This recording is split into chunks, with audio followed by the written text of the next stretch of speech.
हाय मित्र, हमारा नवा लोग वीडियो में बधाનું स्वागत છે। आशा करूँ છું કે બધાય મજામાં થશે। તો આજે અમે જઈએ છીએ સાનિડા મહાદેવ। તો જઈએ છીએ અમે રોજ દર્શન કરવા, પણ આજે ત્યાં બધા દશાની મૂર્તિ પધરાવા આવે તો તમને બધું ત્યાં વ્યૂ બતાવશું। તો આગળ લોગમાં બન્યા રહેજો। આ બાજુ ફૂલ વરસાદ અંધારેલો છે સવારમાં। તો હું તમને બતાવું બધા દશામાની મૂર્તિ ક્યાં પધરાવે છે। પાણીનું વહેન છે, પાણી હાલ્યું જાય છે ત્યાં મૂર્તિ બધા પધરાવે છે, કારણ કે વ્યવસ્થિત મૂર્તિ વિસર્જન થઈ જાય એટલા માટે। પાણીનું વહેણાંક છે ને એમાં બધા દશામાની મૂર્તિ પધરાવે છે। ફ્રૂટ ને ઘઉંના ઢગલા ને એવું બધું કરે, પણ પાણી મસ્ત હાલ્યું જાય છે। ઘણું પબ્લિક છે, પાળા ઉપર છે ઘણા માણસો। બધા વ્યવસ્થિત જ મૂર્તિ વિસર્જન કરે છે અમારા અહીંયા। જ્યાં ને ત્યાં કોઈ ફેંકતું નથી। આ મોટા વેણમાં પણ માણસોએ દીવા કર્યા છે અને માતાજીની મૂર્તિઓ પધરાવી છે। માણસો હજી પધરાવે જ છે અને અહીંયા ભયંકર તળાવ ભરેલું છે। અહીંયા પણ મહિલાઓ બેઠી છે, સ્નાન કરે છે અને મૂર્તિ પધરાવે છે। સૂર્યનારાયણ મસ્ત ઉદય થાય છે। અત્યારે સવારમાં જંગલનું વાતાવરણ બહુ મસ્ત લાગે। સૂર્યનારાયણ મસ્ત લાગે ને આ બાજુ પાણી ભરેલું છે।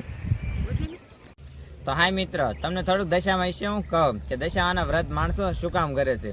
તો દશામાં છે ને કળયુગમાં આવ્યા હતા, જે માણસોને દુઃખ, દારિદ્ર્ય, રોગ બધાથી મુક્તિ અપાવવા, જે મોરાગઢથી માતાજી અવતાર લીધો હતો દશામા તરીકે।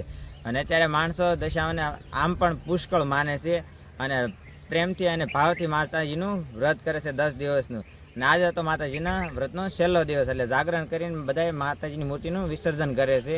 પણ બધા માતાજીનું વિસર્જન એ જગ્યાએ કરશો ને કે પાણીનું વહેણાંક હોય, પાણી વહેતું હોય ત્યાં કરવું, કારણ કે પછી તમે મૂર્તિ ગમે ત્યાં પધરાવી દો ને તો મૂર્તિ ખંડિત થઈ જાય, પડી રહે, કચરામાં જાય, કોઈકના પગમાં આવે।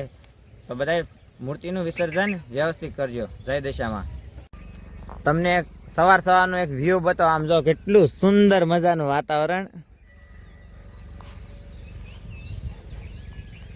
ટોપ છે ને સૂર્યનારાયણ અત્યારના સવારમાં ઉદય થાય છે અને કેટલું મસ્ત સુંદર તળાવ ભરેલું છે।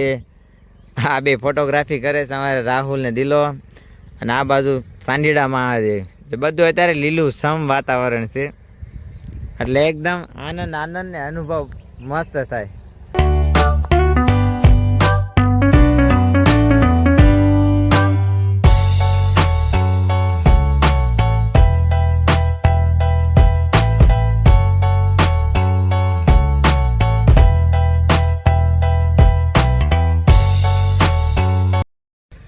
हाय मित्रों, जो तमने अमारो व्लॉग गमे तो लाइक, शेर और सब्सक्राइब जरूर करजो। जय भोलानाथ, जय मोमाई माँ।